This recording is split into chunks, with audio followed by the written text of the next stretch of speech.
I see President Trump and I see Archbishop Vigano as two men proclaiming the truth about the deep state. Now, here's Terry and Jesse. Blue Collar Catholic Radio, Straight Talk Catholicism. Did you know that Archbishop Vigano has weighed on in the U.S. election? I'm sure glad he has. Amen. He says reality is denied, but truth will prevail. Praise because God. we all know the truth will set you free.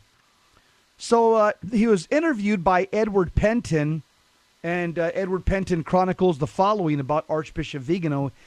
He says that the world which we find ourselves living in is used to the expression from the gospel in Matthew 12:25, where it says, every kingdom divided against itself will be ruined, and every city or household divided against itself will not stand. This division, it seems to me, consists of a split between reality and fiction, objective reality on one side and fiction of the media on the other. This certainly applies to the pandemic, which has been used as a tool of social engineering that is instrumental to the Great Reset. Yep. In other words, taking us back to basically a world of socialism and communism. But it applies even more to the surreal American political situation in which the evidence of a colossal electoral fraud is being censored by the media. Thank you, Archbishop Vigano, for saying that. Wow. So obvious. And he says, the media, the fraud media, which now proclaims Joe Biden's victory as an accomplished fact. Vigano says, the reality of COVID is blatantly in contrast with what the mainstream media wants us to believe. But this is not enough to dismantle the grotesque castle of falsehoods to which the majority of the population conforms with resignation. In other words, he's calling most American liberals are sheeple. He says, in a similar way, the reality of electoral fraud, of blatant violations of the rules, and the systematic falsification of the results contrasts with the narrative given to us by the information giants who say that Joe Biden is the new president of the United States, period. And so it must be. There are no alternatives, either to the supposed devastating fury of a seasonal flu that caused the same number of deaths as last year, or to the inevitability of the election of a candidate who is corrupt and subservient to the deep state. That's Joe Biden. In fact, Biden has already promised to restore the lockdown. Terry? Yes, he says reality no longer matters. See, that's what I said. What is the truth? It is absolutely irrelevant when it stands between the conceived plan and its realization. COVID and Biden are two holograms, two artificial creations. Boy, he's hitting hard, Jess. Yeah. Ready to be adapted time and time again to the contingent needs of the respectively replaced when necessary with COVID-21 and Kamala Harris. Boy, is he predicting the future? The accusations are irresponsibility thrown at Trump supporters for holding rallies vanish as soon as Biden supporters gather in the streets, as they have already happened for the BLM demonstrations. What is criminal for some people is permitted for others, without explanation, without logic, without rationality. The mere fact of being on the left of the voting for Biden, of putting on the mask, is a pass to do anything. He says it so well, Jess. He says, while simply being on the right, voting for Trump, or questioning the effectiveness of masks like I do, is sufficient reason for condemnation and an execution that does not require any evidence or a trial. They are, ipso facto, in other words, labeled as fascists, sovereignists, populist deniers, and those labeled with those social stigmas are supposed to simply, silently withdraw. Jess, before we continue on here, I just want to say something to get it off my chest. I read these articles 2 or 3 times.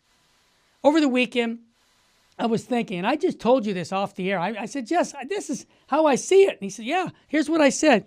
I see President Trump and I see Archbishop Vigano as two men proclaiming the truth about the deep state. One, in the government of the United States, that's President Trump. And two, Archbishop Vigano the deep state in the Catholic Church, and he's calling us out. And you know what he's doing, Jess? He's got the guts, okay, to call out even the Holy Father with respect and saying, wait a minute, Holy Father, you knew about McCarrick. I told you about it. Please, let's talk about the truth about McCarrick so that the people who are connected with McCarrick will be fired. And then President Trump, the same thing with the U.S. government. The truth is what matters when it comes to the life of unborn babies. Now, let me just finish this thought and then tell me I'm all wet, Jess. My thought is this, that Archbishop Vigano is doing something that takes courage that many of us will not do. I'll give you an example.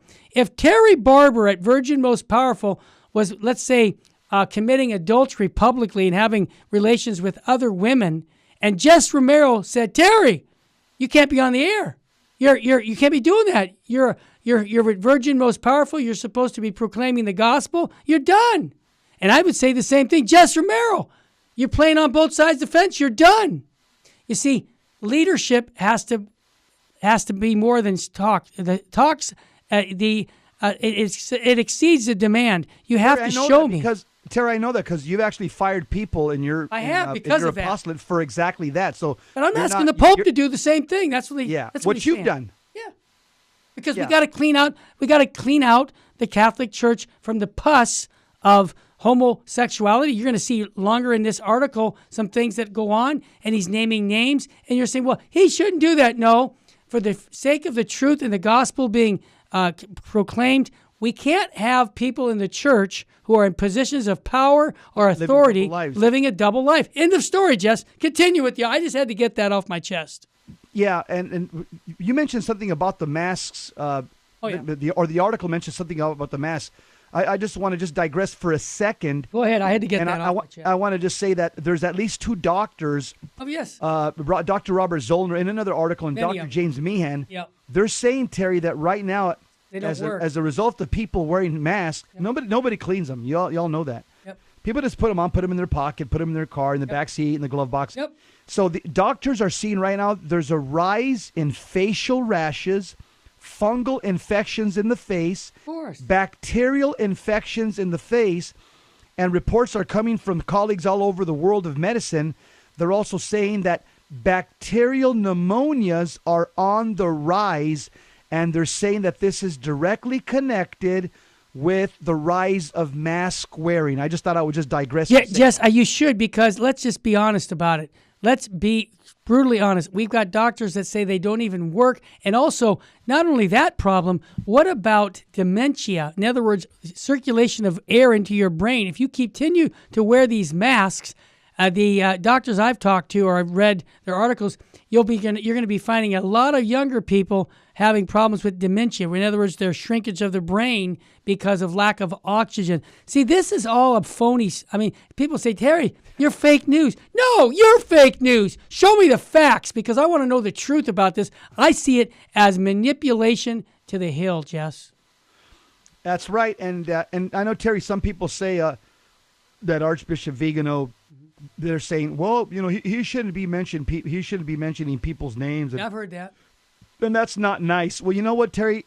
St. Paul in the Bible, when he would mention heretics, he mentioned their names. Oh, there you go. It's in 2 Timothy chapter 2. Look what he says about these two heretics.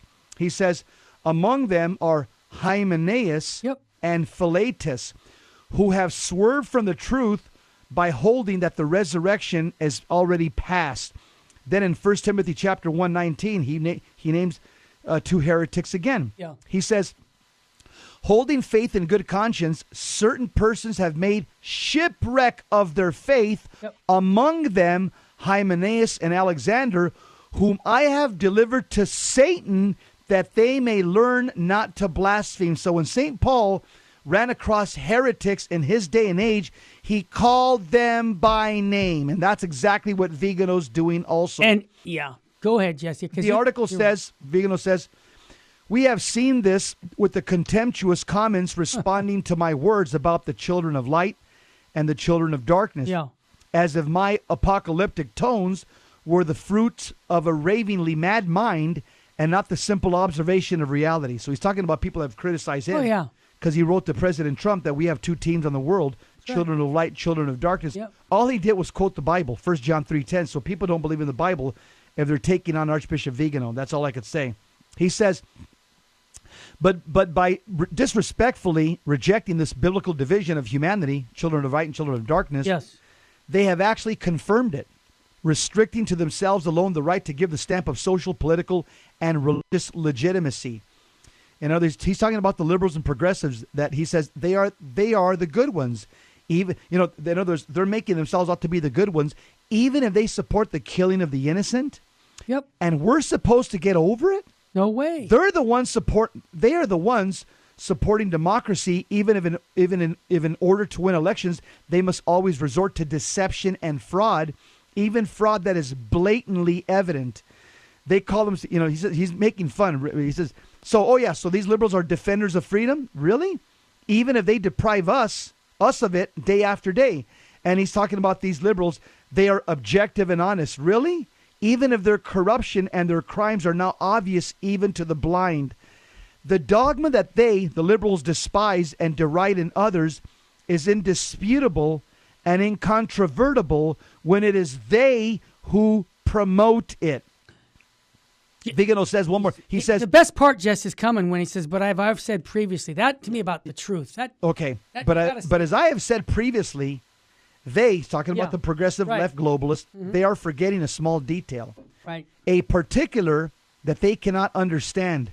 The truth exists in itself. Repeat that again. The truth exists in itself. He nailed it. It exists regardless of whether there is someone who believes it, because the truth possesses in itself ontologically its own reason for validity. The truth cannot be denied because it is an attribute of God. Could you repeat that last statement? He says the truth is an attribute of God. He says it is of God himself. Amen. And everything that is true participates in this primacy over lies.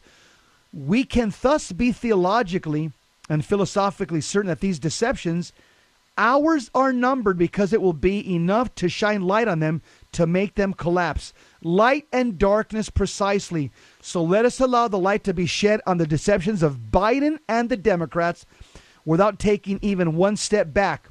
The fraud that they have plotted against President Trump and against America will not remain standing for long, nor will the worldwide fraud of COVID, the responsibility of the Chinese dictatorship, the complicity of the corrupt and the traitors, and the enslavement of the deep church. Does this give you great hope, Jesse? Absolutely. I got so helpful with that paragraph when I said that was my favorite paragraph.